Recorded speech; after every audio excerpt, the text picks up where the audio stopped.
Hola amigos, ¿qué tal? Buenos días, yo soy Arturo Trejo de Crónicas de Banqueta y como cada jueves tenemos un programa nuevo de Crónicas de Banqueta. Hoy estamos aquí pues con el artista visual y amigo Demián Flores. ¿Cómo estás, Demián? No, hombre, un gustazo recibirte por acá.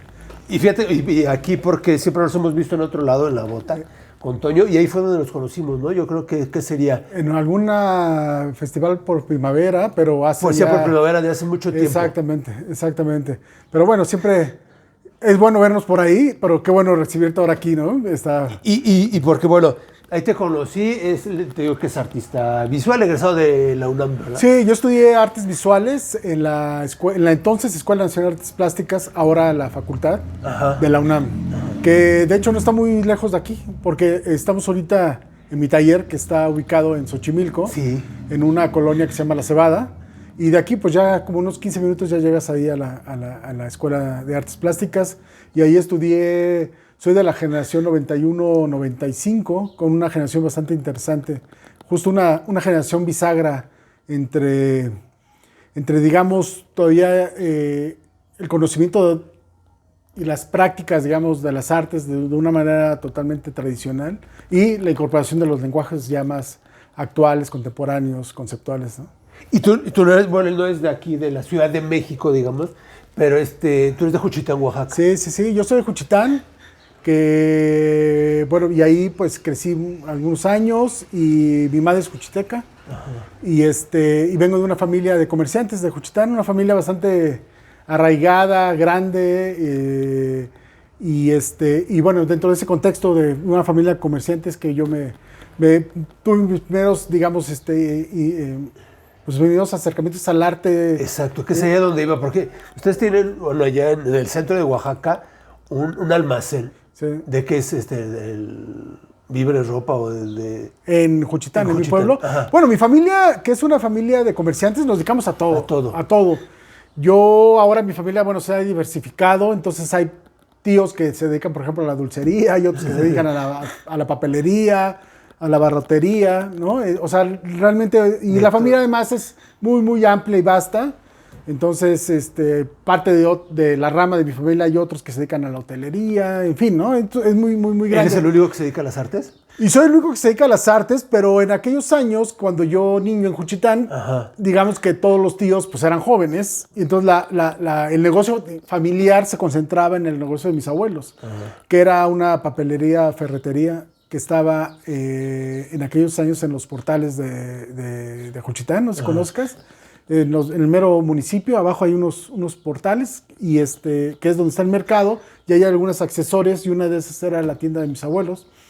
Y después ya pasados los 80s, esa tienda se va pues justo atrás, que es la calle que se llama Avenida Juárez, que conecta con el mercado, y esa calle prácticamente es la calle como también de la familia, bueno, no de la familia, pero digamos, ahí hay muchos negocios de la familia, y ahí es donde se pasó esa tienda de los abuelos que estuvo en el Palacio, y después se pasó a ese lugar, ¿no? Yeah. Y que es donde una casa donde yo crecí. Exacto. Y ya desde ahí tenías como ese gusto, porque yo he leído por ahí que eras muy callado, muy reservado, Sí, pero te dedicabas sí. a pintar. Pues sí, ahí pintaba, a hacer dibujos. Y bueno, mi padre es el que también tuvo una relación muy fuerte ya con la cultura en Juchitán también. Mi padre, aunque no es de Juchitán, mi padre es de Cuernavaca. Pero él, fíjate que pues se casó con mi mamá juchiteca, pero además sus grandes amigos y algunos hasta de generación fueron grandes intelectuales juchitecos como Víctor de la Cruz, como Macario Matus.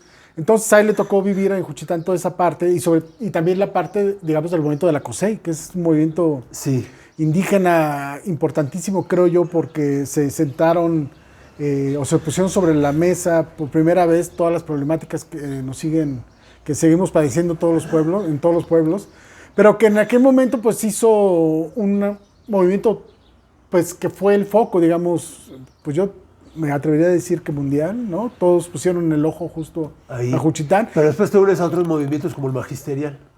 Ya muchos años después. Entonces es curioso porque me toca, por un lado de niño, vivir este movimiento de la COSEI, pero vivir ahora sí que tras el mueble de la familia. Yo era un niño, aunque muchos tíos pues también participaron en la COSEI.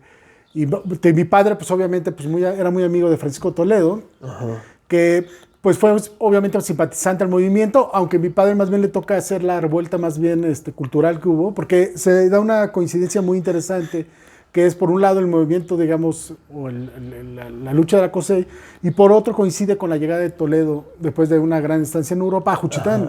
Y con esa llegada, la fundación, digamos, de la Casa de la Cultura, y con esa fundación de Casa de la Cultura, pues todas las estrategias e iniciativas que él empezó a generar desde ahí, desde Juchitán, que prácticamente es el primer laboratorio cultural de lo que después viene a ser la ciudad de Oaxaca. Ahí yo creo que se dan las primeras relaciones entre arte y sociedad, y ahí es gran parte, pues mi primer acercamiento mucho a la cultura, ¿no? De niño. O sea, los talleres de la Casa de la Cultura, pero también a ver toda esa oferta, obviamente, cultural que el maestro generaba desde una pequeña comunidad, que era impresionante.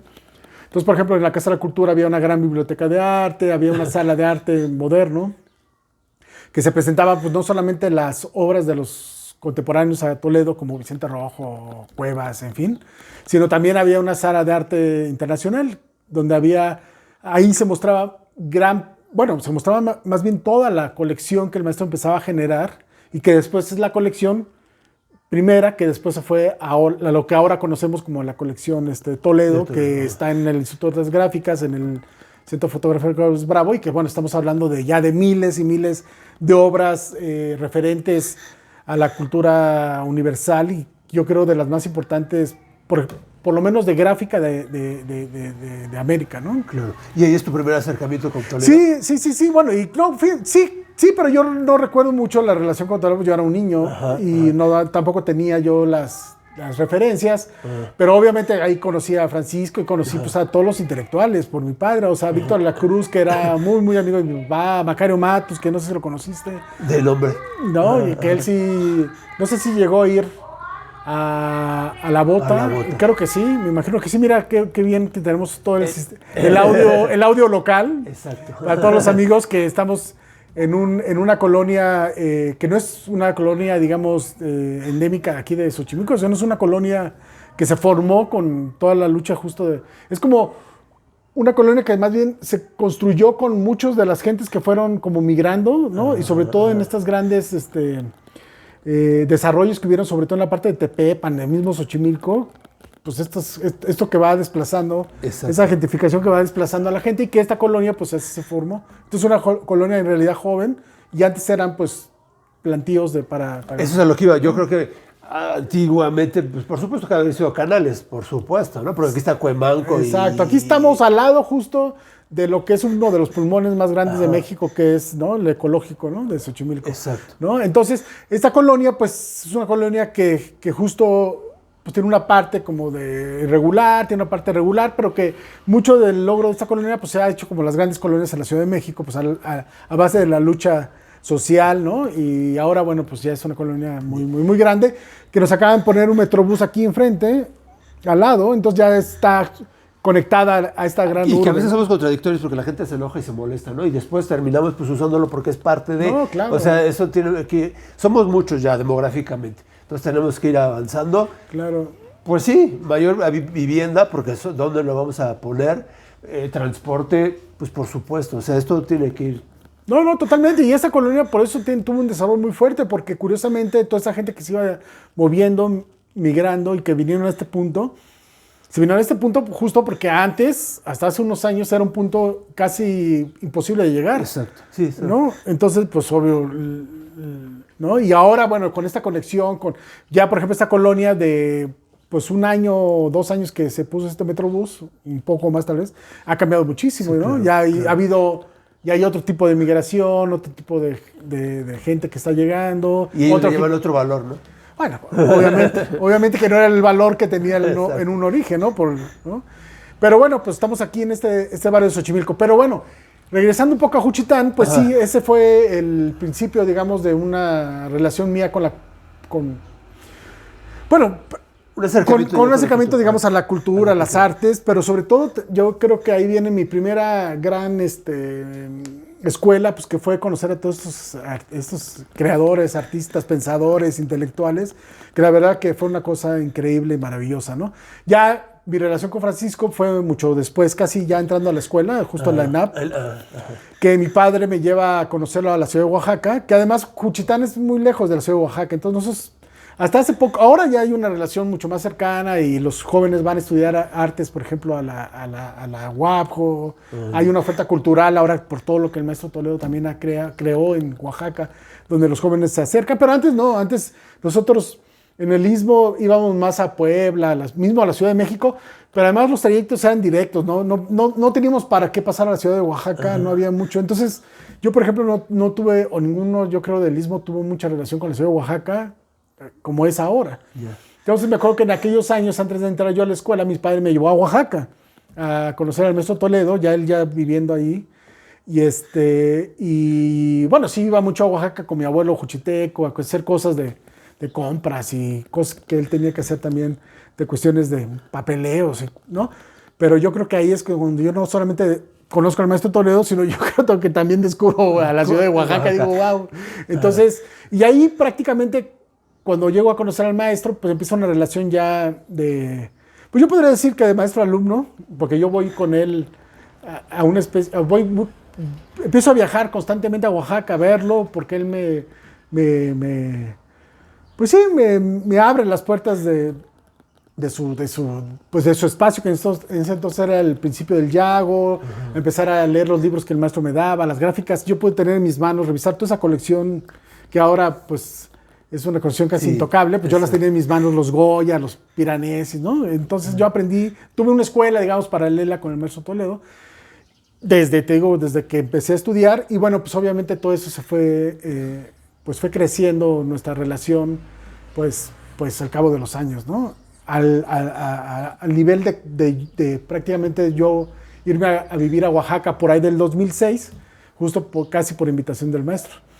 Y en el 2006 fue que, llegando a la ciudad de Oaxaca a vivir por primera vez, porque pues en el Istmo estamos muy lejos, fue que me tocara el movimiento magisterial de la APO, ¿no? Y con el movimiento magisterial, digamos, mi llegada a Oaxaca, también se abre un espacio ahí cultural que es la curtiduría, que bueno, en esos años responde, digamos, a una realidad que se estaba viviendo social, pero que con los años se empezó a construir como un espacio pues independiente, un espacio cultural, un espacio generador de ideas y de formas de pensar, ¿no? Desde el arte. Entonces, bien, los movimientos sociales han sido siempre, y tú has sido, más bien la cultura está dentro de un movimiento social, por supuesto, por lógica, pero muy ligado, muy de la mano, pues hasta con la política, ¿no? O sea, este movimiento, no sé, hoy vivimos otro tipo de movimiento, sí, ¿no? Que a lo mejor no, medio segregado, no muy participativo, pero ha sido esto y tú has estado como muy adentro de este tipo de... Pues circunstancialmente, pero obviamente yo sí, si algo tengo es que yo crecí con un padre que fue una persona pues de izquierda, ¿no? Y una persona que siempre estuvo, o siempre se integró a las luchas por una sociedad mejor, ¿no? Entonces, pues él viene de la generación del 68, y pues también le tocó vivir otras luchas, como por ejemplo él fue, me contaba, él tenía mucha relación, por ejemplo, con los de la Fundación Pascual, ¿no? Los trabajadores de la Pascual. Él estudió letras españolas en la Facultad de Filosofía y Letras en la UNAM, pero antes de eso estudió contaduría en el Politécnico, y curiosamente estudió contaduría con Macario Matus. Son amigos de generación de ese. Sí, no recuerdo en cuál, pero... Seguramente, y la de Santo Tomás, ahí estudié yo. Sí, bueno, pues mi padre también es egresado de esas, pero cuando fue la lucha de la Pascual, por ejemplo, a él le tocó ser como contador, ser parte también de todo. Porque en particular se volvió una cooperativa. Exacto, y ser parte de la conformación de la cooperativa y todo, por ejemplo, ¿no? Entonces mi padre siempre estuvo ahí, entonces yo siempre estuve muy ligado o siempre tuve una referencia. Bueno, y además yo soy una persona de izquierda, digamos, tengo esa... Que es más o menos como pues toda la parte cultural, ¿no? Para una izquierda planteada como siempre ha sido, ¿no? No hoy una izquierda disfrazada de ultraderecha, nada de eso, sino... Por eso digo que hay como conflicto hoy en día, ¿no? Con esa parte. Sí, no, la mía es una izquierda a ras de piso, como la de todo, ¿no? Y que construí yo, también he entendido el arte desde ese lugar, ¿no? Porque una de las cosas que yo más, o el gran conocimiento, por ejemplo, del maestro Toledo, que yo siempre llevo es justo el cómo el arte sí puede ser parte, no solamente esencial, digamos, de la vida, sino también puede ser, puede darnos a poder transformar también al el individuo y por qué no a la sociedad, ¿no? Y eso siempre lo he pensado en primera persona, porque yo, por ejemplo, tal vez si no hubiera accedido a esa Casa de la Cultura que el maestro fundó en una comunidad y tener ese acercamiento, pues tal vez me dedicaría, lo más común es que me hubiese dedicado al comercio, ¿no? Como toda mi familia, ¿no? Pero yo creo que son justo estos detalles, estos espacios que te abren las posibilidades a ver al mundo desde otro lugar, ¿no? Exacto. Esas casualidades que siempre por algo uno está por aquí. Y ahí en esas también hay dos deportes que creo que son los que te han marcado también, que son las luchas y que es el béisbol. Sí, de alguna forma porque has hecho algo para ellos en beneficio. Pero con estos movimientos también conoces a otra persona, no sé si la escuela de béisbol de allá de Juchitán ya era antes, ahí fue donde conociste. Pues yo de niño jugué béisbol, yo siempre he jugado béisbol porque en Juchitán el deporte es el béisbol, ¿no? Y en Juchitán jugué béisbol y jugué también Talayi, que es una variante del béisbol, que no se usa manopla ni bat, sino es con el cuerpo. Y después yo fui también, fui selección nacional, infantil, de béisbol, y, o sea, tuve una vida Entonces por eso mi trabajo siempre tiene referencia mucho al béisbol. No solamente por el gusto y la práctica que yo he tenido sino además porque yo ahí ya como artista veo en los deportes, como una forma donde se crean identidades, ¿no? Exacto. Y ahí es donde a mí me interesa ver el deporte desde ese lugar, ¿no? Entonces, pero qué mejor que hablen el mismo idioma, o sea, que le entiendas y no sea... Exacto, pero se vuelven en lugares justo en puntos de encuentro entre la gente, que te identificas. Exacto. Y que empiezas a encontrar en él una forma de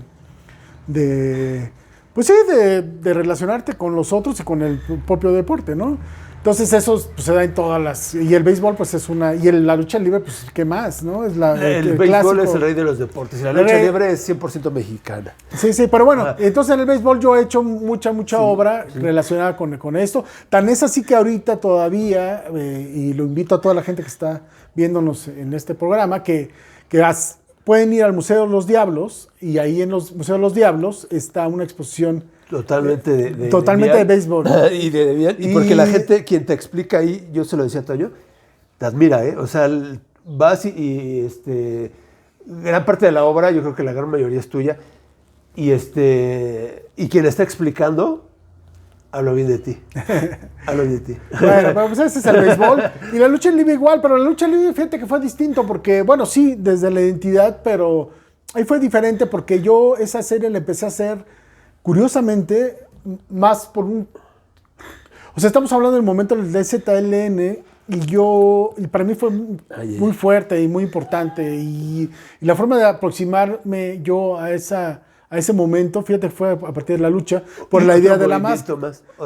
Otro movimiento, y por la idea de la máscara, justo la utilización de la máscara, y entonces yo empecé a hacer la lucha, o me acerqué a la lucha desde ese lugar, desde cómo encontrar analogías de la vida cotidiana con la lucha libre, tanto simbólicas como históricas, y desde referentes bien sencillos, como por ejemplo la lucha del bien y el mal, lo blanco y lo negro, ¿no? Todos esos conceptos que si tú los planteas y los desarrollas desde un lugar, digamos, de las artes, pues te abre. Por eso es que esa serie fue muy de grabado, y son imágenes casi blanco y negro, ¿no? Y siempre tiene que ver con las dualidades y el uso de la máscara. Pero con el tiempo, pues esa serie que nació desde un concepto, desde una idea de una metáfora, pues se fue nutriendo ya por la propia carga estética e histórica de la propia lucha. Entonces ya pues la serie fue incorporando otras cosas, como por ejemplo, yo que era una serie de gráfica, por ejemplo, toda la tradición de la gráfica en la lucha, que es súper importante. Claro. Esos carteles que ya desaparecieron, pero que tienen que ver con los clichés, con los que se usaban para anunciar las luchas, con las tipografías que eran de madera, y todos esos elementos que tienen que ver con nuestra tradición gráfica, y que tenían que ver de cierta manera con el medio que yo había decidido utilizar para hacer esta serie, pues la fui incorporando. Entonces, por eso esas series, pues luego aparecen ya esos referentes ya más hacia la estética, o sea, la cultura, digamos, de la lucha, ¿no? Y antes de conocer a esta persona que es importantísima en el béisbol porque es el dueño de los Diablos Rojos, pero esto de tú como artista visual y que la gente lo entienda, como artista visual, pintas, bueno, dibujas, pero también haces grabado, que es lo que tú decías, ¿no? ¿Y qué más hace un artista visual? Pues mira, el artista visual, y de hecho la curtiduría, por ejemplo, en nuestro programa académico que tenemos, yo veo al arte visual desde la categoría del pensamiento, ¿no? Y es como una forma que a partir del pensamiento y a partir también de un pensamiento, digamos, visual te permite, ¿no? Generar ideas y reflexiones, ¿no? Entonces, desde los lenguajes propios, digamos, de las artes visuales, pues sí, es la pintura, la escultura, la gráfica, pero que se amplía, digamos, en los lenguajes contemporáneos, ¿no? Entonces, más que hablar ahorita por ejemplo, de cerámica o de bronces, podemos hablar más bien de objetos, ¿no? O de imagen, ¿no? En lugar de hablar de pintura, ¿no? Entonces, como ampliar un poquito más el sentido, digamos, de lo visual, ¿no? Entonces, yo, pues, en realidad soy un artista que ocupo eso. Entonces, digamos, ahí ya no... Lo interesante es que ya no te encasillas. Exacto, como en un medio, en una técnica, sino más bien abres las posibilidades de los medios justo a ampliar sus propias fronteras, pero además a trastocar otras, ¿no? Exacto. Entonces, donde, por ejemplo, pues ya la pintura pues tal vez deja de ser pintura para llevarte a otro lugar, o la gráfica te lleva, ¿no? Entonces, como medios un poco más, digamos, expansivos o ampliados, ¿no? Que yo creo que eso lo hace más interesante porque, pues, una de las cosas que yo siempre me he llevado en la vida, que no me acuerdo quién me lo dijo, el otro día trataba de pensar quién me lo había dicho. Yeah.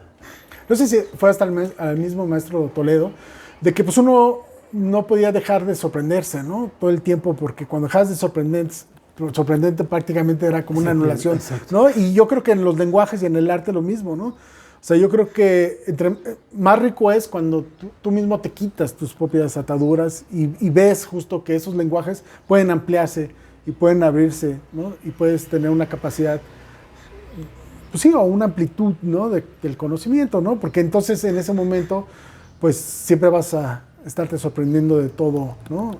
Es como un poco Ahora, por ejemplo, yo tengo un gusto muy particular o sea, yo vivo con la música porque, pues, digamos, la práctica artística es como una práctica muy solitaria, ¿no? Y siempre, pues, nosotros nos acompañamos, bueno, en mi caso con la música, ¿no? Y justo, pues, nunca acabo de sorprenderme cuando uno cree que ya escuchó todo, que ya tiene, ¿no? Siempre hay algo nuevo que te sorprende, ¿no? Y siempre hay nuevos géneros y nuevas formas o música que existió hace muchos años pero que jamás la habías oído, ¿no? Entonces siempre todo el tiempo estás como renovándote. Y aparte es otro idioma, o sea, también es arte, por supuesto, y es otro idioma que también o sea, hasta flor de piel te llega y puedes trabajar ahí en conjunto. Y él, pues bueno, ¿cuándo más bien empiezas como a internacionalizarte? Ya cuando tus obras, porque sus obras están en muchos lados, ¿no? Digo, aquí en México empiezan a verla en el Museo de Béisbol, de ahí de la Casa de los Diablos Rojos del México, en el nuevo estadio. Exactamente. Pero también a nivel internacional. Pues mira, fíjate que fue una cosa pues, circunstancial también, como todo en la vida. A mí me tocó, soy de una generación donde deja de haber, digamos, antes en mi generación, cuando yo estudié antes, los críticos de arte eran como una estructura, ¿no? Que definía mucho la escena, digamos, ¿no? Entonces, yo me acuerdo que nosotros, pues, leíamos a Manrique los jueves, el martes a Teresa del Conde, y casi ahí te apuntaba a dónde, pero también, como deshacían también carreras, y era, ¿no? Exacto, sí. Pero a mí me tocó la incorporación ya de esta nueva estructura que son los curadores, ¿no? Y esa me tocó justo en un momento donde yo me voy a vivir a París. Yo viví en París un tiempo. ¿A estudiar o a vivir? No, a estudiar. Bueno, no a estudiar, a pintar. Ajá. Yeah. Fui a pintar, fíjate que tuve una beca que me dio el gobierno francés para ir a producir. Y cuando yo llego a París a producir, llego en un momento clave cuando los curadores empiezan digamos, a ser parte, digamos, de la estructura de los museos, de las galerías, de la escena del arte. Y ahí es donde yo empiezo pues, a tener una vida ya más internacional, en París. Y entonces yo empiezo, ya estando en París, viviendo, a tener exposiciones pues, en Londres, en España, y a empezar a que mi trabajo se conociera como en ese escenario, digamos, más, o sea, en el escenario mundial. Sí, Y ahí empieza, pues, colecciones como, por ejemplo, la de Londres, que es la colección Essex de la Universidad de Essex, que es la colección Scala, por ejemplo, que es una de las colecciones más importantes del arte latinoamericano, pues empiezan a comprar una pieza para su colección, y así empieza a pasar en varios, hasta, por ejemplo, hace años que por ejemplo, el British Museum compra una pieza para su colección, en fin, ¿no? Entonces, yo creo que ahí empieza, por un lado. Y luego, por otro, pues ya la vida que, pues justo te empiezas a insertar y tu trabajo empieza como pues empiezan a hacer como un interés, ¿no? Y entonces, pues ahora, pues tengo la fortuna de justo de tener como una vida internacional y que mi trabajo, pues, se presenta mucho en exposiciones colectivas, en exposiciones de museos o en exposiciones, la mayoría bajo curadurías muy específicas. ¿Crees que te puedan, como una referencia, en la pintura de Oaxaca se ha dado mucho, ¿no? Tú dices Francisco Toledo, pero antes también Tamayo, Cuevas, no sé quién más sea oaxaqueño. Pero que diga, por ser oaxaqueño estés más en la mira de forma internacional, ¿no? No creo, porque antes, aunque sí hay una tradición fuerte, y obviamente, bueno, pues tenemos los dos pilares del arte, que es Tamayo y Toledo, yo creo que son los... Y entre ellos, pues obviamente hay otros artistas impresionantes como Nieto, ¿no? Que son Alejandro Santiago, más reciente, que son artistas pues fundamentales, pues yo creo que en la historia del arte mexicano, ¿no? Y de arte internacional. Pero no creo, yo creo que hay como un boom de lo oaxaqueño, pero muy en el mercantilismo, que yo creo que tampoco es que se atiendan en la escena internacional, ni siquiera exista lo oaxaqueño como un referente, más que en esa otra parte mercantil, que ahí sí que existe, ¿no? Entonces no creo que eso sea,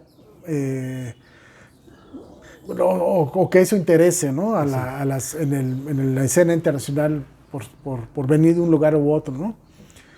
Aunque sí siento que para nosotros, por lo menos en mi caso, sí Oaxaca es fundamental para nuestra estructura creativa. Por ejemplo, yo no podría entenderme sin haber justo crecido en Juchitán y sin tener toda esa idea, ¿no? Y o sea, el planteamiento de mi trabajo se basa justo en una reflexión sobre eso, sobre la identidad, sobre el territorio. Sin haber vivido en ese entorno. Exactamente. No creo que. Exactamente. Pues está uno donde tiene que estar siempre, ¿no? En el lugar indicado. Pero no tan solo en la pintura, porque Oaxaca también es exponente de poetas, cantantes. Sí, Oaxaca es un hervidero creativo, musical, de poesía, literatura. Del nacimiento creativo en cuanto a la parte de la orfebrería, por ejemplo, todas las formas, la parte textil, o sea... Todo es una maravilla. Y además yo creo que un centro importantísimo, o sea, yo creo que sí es un centro generador, o sea, un centro artístico impresionante ahorita, ¿no? O sea, solamente es llegar a Oaxaca y no solamente la cantidad de artistas que viven, la cantidad de galerías, espacios, ¿no? De exposiciones, o sea, se siente, ¿no? La vida cultural.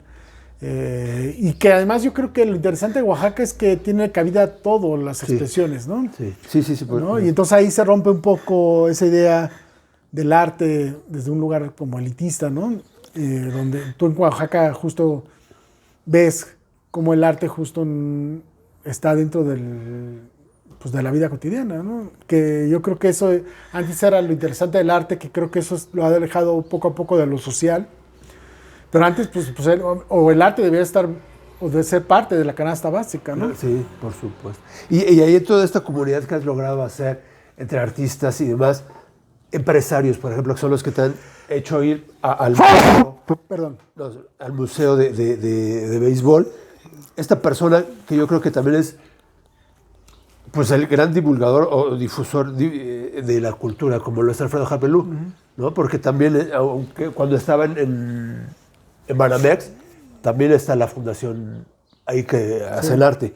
¿Cómo es que lo conoces y que te invita ahí en Oaxaca, en la escuela Bueno, el de béisbol? maestro, no, bueno, yo tuve la fortuna de conocer al maestro, al señor don Alfredo y a su esposa María Isabel por el maestro Toledo. Pero fíjate que a quien conocí primero fue a María Isabel, porque María Isabel fue directora del Instituto de Artes Gráficas de Oaxaca. Yo no sé exactamente, y no me atrevería a decir cuál fue, pero sé que Toledo la invitó a María Isabel a ser directora. No sé si por esa razón también ya vino a Oaxaca o si ya vivía en Oaxaca la doctora. Y entonces a mí me tocó, la primera exposición que me hicieron en Oaxaca me la hizo la doctora María Isabel. Y el maestro Toledo, que fue una exposición increíble. Fíjate que se acababa, el maestro Rodolfo Morales, que es otro de los grandes, acababa de restaurar el convento de Ocotlán, de su pueblo. Y la primera, para inaugurar, digamos, este convento de Ocotlán renovado, se hizo una exposición que fue una exposición mía. Yo creo que habré tenido yo, pues haber sido como en el 92, 91, como 25 años, no sé. Yo estaba muy joven y yo me acuerdo perfectamente que fue una exposición mía. Me acuerdo perfectamente que Susana Harp cantó. Y entonces esa exposición me digamos, la generó el maestro Toledo, pero quien la hizo fue la doctora María Isabel. Y entonces ahí, te estoy hablando de toda, pues hace muchísimo tiempo, y ahí fue donde también en el Instituto de Artes Gráficas, donde conocí a don Alfredo, y bueno, pues yo desde esos años tengo una relación con ellos, pues de mucho cariño, la verdad, de mucho cariño que se dio todos esos años, claro, que siempre coincidimos con el maestro Toledo, y después, obviamente, también por muchas cosas que hemos hecho y que yo he tenido también la fortuna de colaborar con ellos para Oaxaca, ¿no? Y ahí en el museo ya te puedes sentir como que, bueno, yo puedo decir ya que es como eres el consentido de don Alfredo, y te dice, pues esto del museo, porque es que deberían de ir la obra que tienes ahí, esta colección de bats, por ejemplo, ¿no? Esa colección que es una colección de él. Fíjate que esta colección es bien interesante porque fue hecha para la Academia de Béisbol. ¿Ves que hay una academia de béisbol que está en San Bartolo, Coyotepec? Ajá, en Oaxaca. Entonces, pero es una colección es una serie de bats que se inauguró para las instalaciones de la academia y que prácticamente pues, se quedó, o solamente la gente que vio esa instalación eran prácticamente todos los beisbolistas que iban a estudiar ahí y hacer sus prácticas. Bueno, es un internado donde van los jóvenes y por un lado estudian y por otro lado una escuela de béisbol. Y prácticamente es una pieza que está hecha para ellos, porque son quienes lo ven diario, lo gozan, ¿no? Salvo pues las gentes que, bueno, visitan el espacio y los pudieran ver. Entonces, la primera vez que esos bats salieron de la academia para venir aquí al estadio. Entonces, por ejemplo, esos bats sí que son de esa colección de don Alfredo, que, bueno, él, pues obviamente sabemos todos que es un gran, bueno, pues es el dueño de los Diablos Rojos, y un aficionado grandísimo del béisbol, ¿no? Ajá. Yeah. Y entre ellos, pues digo, también hay cuadros, hay otro tipo de bueno, hasta cuadros con las bolas de béisbol y sí, demás, hay pelotas, ¿no? De béisbol, Pelotas. Hay todos los elementos del béisbol que yo por ejemplo, estos bats en realidad es una pieza que hice, ya tiene bastante, yo creo que esa pieza de tener unos 15 años, y en realidad son los bats rotos. Ajá. Que pues, son bats en desuso, porque se rompen los bats en los juegos y pues ya no sirven, pues.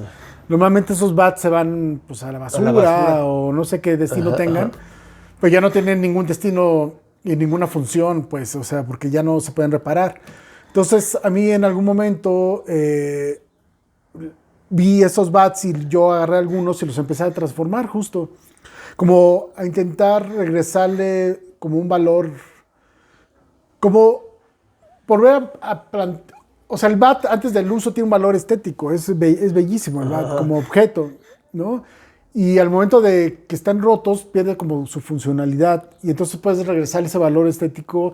Y lo que hice fue hacer como de construir, digamos, ese objeto y volverle a incorporar otros valores como simbólicos, ¿no? Entonces son bats como que pueden ser serpientes o que pueden ser nudos, ¿no? Y, y entonces empiezas a crear otro tipo de como de relación, digamos, con ese objeto que normalmente tiene un uso, ¿no?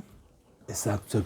Y dentro también, como artista visual, has hecho varios catálogos que han salido también, pues, ediciones, ¿no? Sí, sí, sí. O sea, diferente, como si fuera un libro para un escritor, pero Sí, sí, sí. en esta parte. Sí, bueno, pues normalmente las galerías, los museos hacen, bueno, también tienen sus, pero normalmente sí hacen como memorias, ¿no? Ajá, Podríamos llamarle que son catálogos, ¿no? Y también he tenido la fortuna de que algunos libros, ya libro se publiquen, ¿no? Por ejemplo, hay un libro que se llama La Patria, que publicó Casalam, que ya es un libro inagotado, ya agotado. Hay otro libro justo que publicó la Fundación Vancomer, fue el último libro que sacó, que es un proyecto que se llama América, que es toda una serie que hice a partir de un grabador del siglo XVI que se llama Teodor de Bray, y que es una serie de piezas mías a partir justo de un diálogo, digamos, con estas piezas que este grabador hizo a partir de pues todo este imaginario que construyó en el siglo XVI, pero es muy interesante porque este grabador nunca vino a América, sin embargo, construyó todo el imaginario que se consumió en la Europa del siglo XVI, ¿no? Entonces muchas de estas, o más bien todas estas imágenes de Teodoro de Bray, pues están basadas en las crónicas de los viajeros, en algunas imágenes de los propios viajeros, pero pues en realidad hay una construcción pues casi artificial, ¿no? Es un artificio, digamos, ¿no? Entonces tú ves imágenes pues, que no tienen mucha relación en realidad con lo que se vivía, ¿no? O sea, por ejemplo, las imágenes de los personajes pues son imágenes pues muy apegadas a la estética griega, ¿no? Y pues no corresponden pues al cuerpo que teníamos nosotros en el siglo XVI, o la arquitectura pues de las pirámides, pues de repente ves columnas también romanas, ¿no? Entonces como hay un artificio, pues como un imaginario o como referencias a un nuevo mundo, pero donde todos los elementos que las componen pues tienen que ver con el occidente, ¿no? Y hablando del siglo XVI, en el siglo XVIII también había una iglesia, un templo en el cual entras tú con la curaduría, participas en la curtiduría de ese templo, ¿no? ¿Ese está en Oaxaca? Ese está en Oaxaca, y fíjate que eso es un proyecto bien bonito, porque es un proyecto que inició en Morales, toda esa zona de donde es el maestro Morales, que es una zona zapoteco del Valle, es una zona migrante. Entonces muchos de estos pueblos son pueblos de gente grande, porque todos los jóvenes migran. Y hay un pueblo ahí particular que se llama Segache, que es un pueblo no solamente que es migrante, sino que tiene una de las iglesias más bellas de Oaxaca, donde tiene resguardado más de 9 retablos. Se dice que normalmente los retablos es un reflejo, digamos, del poder de las comunidades, pero en esta comunidad es una de las comunidades más pobres. Entonces estos retablos que tiene no es porque este pueblo fuera un pueblo rico, sino en realidad porque las fueron a guardar. Durante la época de la Reforma fueron guardados muchos retablos, y cuando pues ya quisieron las comunidades recuperar sus retablos, pues ya no pudieron, se quedaron ahí. Entonces es muy lindo porque tú entras a esta iglesia, que los invito a cuando vayan a Oaxaca a ir, porque es aparte una comunidad que no está dentro del circuito, digamos, turístico, pero está muy cerca de la ciudad de Oaxaca, está a 1 hora. Llegas y vas a ver todos estos retablos que cada uno corresponden a épocas, pues obviamente porque son de diferentes, a épocas distintas, a formas también distintas, ¿no? Y ahí junto con la Fundación Harp en su momento, hace muchísimos años, el maestro Morales siempre tuvo la idea de restaurarlos, pero además de crear una escuela de restauración con los propios gentes de la comunidad, que permitiera eso, pues bueno, no evitar, pero sí contribuir a que la gente pudiera tener empleos, digamos, que aprendieran un oficio y que ese oficio se aplicara en su propia iglesia. Y se hizo. Entonces, con la Fundación Harp y con otras instancias y otras fundaciones y otras personas que lo coordinaban y dirigían, echamos a andar un proyectito que logramos hacer algunos retablos, restaurarlos. Y ahora este proyecto en realidad ya lo tiene la propia comunidad, y ellos son quienes ahora hacen Pero es como dice, sí lo cuidan porque se adentran en el tema. No, sí, y entonces sí. ya lo hacen suyo y ya es suyo, sí, exactamente. En algún momento nosotros, digamos, empujamos algunos proyectos y bueno, y ahora la comunidad lo sigue desarrollando. A ver, Demian, y usted hablando de estos movimientos sociales que teníamos y un poco que participa o no el gobierno, y estamos hablando de la iniciativa privada, ¿tú qué sientes que a ti, por ejemplo, en lo personal, te ha ayudado más un poco la iniciativa privada que la gubernamental? Pues no, yo creo que depende, o sea, en realidad no es que sean ayudas, sino, pues... Que se adentren más Sí, no, creo que cada una dependiendo cultural. de su momento. Yo creo que yo la verdad, yo soy muy agradecido siempre. Y a mí siempre yo he tenido la fortuna de poder haber expuesto pues, en museos importantes en México, pues, como el Museo Nacional de Arte, como el Museo de Arte Moderno, como en el Carrillo Gil, o sea, en todos los museos. O sea que realmente, pues yo creo que la cultura, digamos, de nuestro gobierno, yo creo que es importantísima. Y no solamente eso, sino también gozar de muchos apoyos. Por ejemplo, ahora soy miembro del Sistema Nacional de Creadores, entonces también tener la oportunidad de tener ese tipo de... ¿Lo que era el FONCA? Lo que es el FONCA. Bueno, lo que era el FONCA, porque ahora cambiaron. Entonces, que es un apoyo que se da para creadores ya mayores de 35 años con un proyecto, ¿no? A desarrollar durante unos años. Pero pues de manera también, digamos, particular, pues, o empresarial, pues también he tenido también la fortuna de tener pues apoyos, ¿no? Como por ejemplo esta exposición que está ahorita en el Estadio Harp o cosas que he hecho, pues no sé, por ejemplo en Oaxaca el año pasado también expuse en otro espacio de la Fundación Harp, que es el Centro Cultural San Pablo, que es un espacio bellísimo que también tienen que conocer, donde tuve una exposición muy grande que se llamó Dioses Ocultos y que era una serie como de cerámicas, ¿no? Y de pinturas, como a partir de como de los dioses de nuestro pasado, ¿no? Esta exposición ahora se presenta, se inaugura el 31 de febrero. Tiene 28 días. El 31 sí, ya, se inaugura en el museo. Pero febrero nomás tiene 28 días. Sí, bueno, entonces se inaugura por ahí. A finales de febrero, entonces se inaugura el principios de 28, yo creo. ¿O cuándo se inaugura? Se inaugura, si yo me voy el sábado, el lunes, ¿qué? ¿El lunes próximo qué es? No, en enero, ya, 31 de enero, la próxima semana. Exacto, el 31 de enero, perdón. Enero, sí. El 31 de enero, mira cómo estamos empezando el año con tanto trabajo. El 31 de enero se inaugura, perdón. Cuando me dijiste febrero, Sí. El 31 de enero se inaugura en Monterrey, esta exposición, ¿no? Entonces viene prácticamente la misma exposición que estuvo en Oaxaca, se traslada a Monterrey. Y bueno, y aprovecho un poco para invitar a los amigos porque el día 3, el día 1, 2, el día 3 a la 1 de la tarde en el Museo de Arte Popular va a haber también una exposición que solamente es una pieza, con una pieza de la gran artista Orlan, es una artista francesa fundamental en la historia, que bueno, si no la conocen les invito a que la googleen, la busquen, y ella va a venir de Francia a estar en esta exposición que se inaugura el 3 a la 1 de la tarde en el Museo de Arte Popular que está ahí en el centro.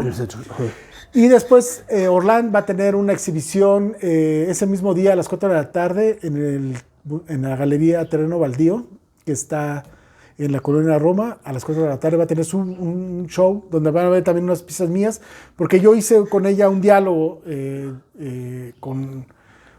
sobre el Chac. Bueno, ya lo verán. Y ese sábado, ya que están por Terreno Baldío, si van, pues también invitarlos, porque a 2 cuadras en el Casa Lam todavía sigue estando mi exposición a flor de piel, que la pueden ver ahí va a estar hasta el 28 hasta el 18 de febrero. Entonces pueden hacer ya una ruta por ahí. Exacto, un tour para conocer a Demian. Y la comunidad, por ejemplo, tus colegas, artistas visuales, en las redes ya ves que se tiran mucho hate, no sé ustedes si se lleven bien o no, digo, porque ahí mismo en la bota te he visto con Gabriel Macotela, con Daniel Sama, y creo que el ambiente es... Pues mira, lo que pasa es que es un ambiente, pues como es un trabajo muy individual, muy ensimismado, pues no es que... Entonces cada quien está pues trabajando en sus talleres y la verdad que cuando nos encontramos con mucho gusto, ¿no? En mi caso, pues yo tengo muy buena relación con todos. Y no sé si haya como rencillas o cuestiones. Yo creo que se dan cuando uno es más joven, ¿no? Que creo que anda ahí buscando no sé si se dé, la verdad yo nunca he tenido. Pero bueno, nosotros ya pensamos en una generación donde ya estamos más allá del mal que del bien, pues. Esa dualidad. No, al contrario, yo creo que ya la edad lo que hace más bien es reforzar todas esas amistades que uno tiene, ¿no? Pues con Daniel, que somos amigos de toda la vida, somos amigos de generación de la escuela, aunque no estuvimos en la misma, porque él estudió en San Carlos y yo en Xochimilco, en la ENAP. Y Macotela y la Esmeralda. Bueno, pero Macotela es mucho mayor que nosotros. Es un poquito antes. Fíjate que con Macotela yo tengo una relación, sí, increíble, porque además un maestro mío de la escuela, que fue Mario Rangel Faz, gran maestro, fue parte del grupo Suma junto con Gabriel Macotela, pero aparte Gabriel fue muy amigo del maestro Toledo. Entonces, por ahí yo conocí a Macotela, yo siendo todavía estudiante. Fíjate que curiosamente estábamos haciendo más bien hicimos fue una iniciativa de Macotela, no sé con quiénes más, pero fue cuando fue la masacre de Acteal. Hicimos unas cruces que eran enormes, unas cruces de madera, y se hizo una instalación, no sé si te recuerdas, pues estoy hablando hace muchísimos años. Sí, y yo era un estudiante, y yo siendo estudiante fui a la casa de Macotela y ahí fueron de las primeras veces que yo ya empecé a tener una relación con Macotela. Y ahora, bueno, somos muy grandes amigos. La verdad, los frecuentamos mucho y es un maestro para mí y un gran amigo. Estas expresiones artísticas que en ocasiones, por ejemplo, pues digo, Toño también ha concentrado ese tipo de gente y de hacer este tipo de actividades, el pintar las puertas o el pintar una pared, que después pasas al otro día y ya no está. Pero también esa es pues es bonito, ¿no? Para juntarlos a muchos de los artistas y poder hacer algo en común, para un bien común, ¿no? Sí. Y con Antonio siempre hemos generado muchísimas cosas, ¿no? Pues ya ahora viene el otro festival. Estamos muy cerca, ¿no? Y la verdad que ya estamos platicando, Calé y yo, porque estamos viendo qué vamos a proponer ahora en la cuestión de la parte que yo siempre he estado ahí, que me encanta, que es la parte de las activaciones gráficas. De la gráfica. ¿No? Los carteles que vean en la bota y demás son creados por... Y ahora vamos a ver qué vamos a inventarnos para pero bueno, con Antonio hemos hecho murales, hemos hecho cosas... Es que les platico de la pared, por ejemplo, de cuando hicieron el mural, que fue pues de los feminicidios, ¿no? Sí, fueron feminicidios contra la guerra. Contra la guerra. Y que fue borrado, ¿no? Que fue borrado. Sí, fíjate que ahí, bueno, no sé cuál había sido la coyuntura, pero sí, no duró más que... Porque lo acabamos de pintar, yo creo que pues alrededor de la tarde-noche, ¿no? Ajá. Y me imagino, quiero pensar... La referencia sí está en un video mío, Y quiero pensar que pues a las pocas horas la borraron. Sí, porque el otro día que volvieron a abrir la bota... Ya no estaba. Sí, y de hecho hay gente que pasó muy temprano, como 7 de la mañana, ya no estaba. Entonces quiere decir que eso se hizo por la madrugada, entonces pues, ¿no? Sí. Y bueno, pues digo que es un poquito esta parte de la segregación. Sí, y queremos pensar que, obviamente son estos departamentos de limpia, ¿no? que hay para borrar todo tipo de grafitis. De grafitis, imágenes. Graffiti. Ahí te sientes otra vez como recordando esta parte en la que tu papá te llevaba con todos los intelectuales ahora ahí en la bota, porque se juntan escritores, poetas, músicos. Claro. Bueno, mi padre iba mucho a la bota. Fíjate que mi padre era muy, muy amigo fue muy amigo de Antonio también. Pero además Antonio y yo tenemos muchos amigos en común y amigos con mi padre, como por ejemplo David Huerta. David Huerta era amiguísimo de mi papá y yo fui muy cercano también a David. De hecho, David me invitó, lo vi hicimos unas cosas para ahora que llevaron las cenizas de paz a San Ildefonso. Me invitó con mi carrito gráfico, regalamos poemas, haikus de paz. Y por ejemplo, David, de las veces maravillosas que pasé con él fue en la bota. En una, creo que fue como en 2 pasadas, Ah, yo conocí a Sí, ¿no? David Dos Huerta. pasadas donde estuvo él, estuvo... ¿quién más estuvo en esa época? Bueno, en fin, entonces sí, pues sí, la verdad que siempre La Bota es un encuentro, es un lugar, un punto de encuentro increíble, ¿no? Con amigos, y bueno, y ahí se da justo cita a muchos de los grandes intelectuales de México, ¿no? Sí, sí, sí. Y efectivamente vas con tu carrito para hacer un poco de gráfica. Exacto. Y regalarla. Bueno, esto no es porque los carteles, les digo, son hechos Sí. por ustedes. Sí, sí, sí. ¿No? Y bueno, pues ya vamos a estar estamos pronto. muy cerca, muy cerca. Ahora tú esto, que se lo dejas a las generaciones, ¿has estado o ya no te da el tiempo para ser maestro o profesor en San Carlos o en La Esmeralda o en alguna otra casa de cultura? Pues no, nunca, no, es que dar clases sí es muy, requiere de una entrega total. Yo la verdad como salgo mucho y pues me es imposible poderme meter a una estructura así tan académica donde... Más rigurosa por horarios. O sea, pero sí siempre he tendrías que dado, estar pero ahí. siempre he estado, siempre yo he sido asesor de, por ejemplo, de los jóvenes creadores, doy todo el tiempo talleres en diferentes estados, también fuera de México. Ahora, por ejemplo, estuve en noviembre del año pasado, estuve en Portugal dando talleres para jóvenes artistas. Estuve con un grupo de 10 artistas increíbles en una plataforma muy interesante de asesorías para proyectos artísticos. Pero lo que sí es constante, y también lo abro un poco con esta entrevista, es que en Oaxaca, pues sí que está la plataforma Curtiduría, que es un proyecto que desde el 2006, como les decía, inicia y que actualmente pues sigue vigente, y tenemos un taller de gráfica abierto para toda la gente que quiera aprender esta técnica, y ahí pues van muchísimos jóvenes a aprender. Ahí tengo un maestro impresor que es Miguel Ángel Bucarán, ¿no? Y él está todo el tiempo, de lunes a sábado, con jóvenes trabajando, ¿no? Y entonces por ejemplo, ese espacio, que es una iniciativa de la mía y de la Curtiduría, pues es un espacio que siempre está vital, ¿no? Día con día. Y en Oaxaca, pues también cada temporada doy un taller en el Centro de las Artes de San Agustín de gráfica menos tóxica, que coordino junto con otros creadores. O sea que cada vez que puedo, pues sí estoy y intento dar, ¿no? Y estar, Exacto. ¿no? Sí, exacto, porque ahorita tuvimos bastante suerte, lo estábamos platicando. Fíjate, te vas a Monterrey, luego viene Maco, luego viene Poesía por Primavera.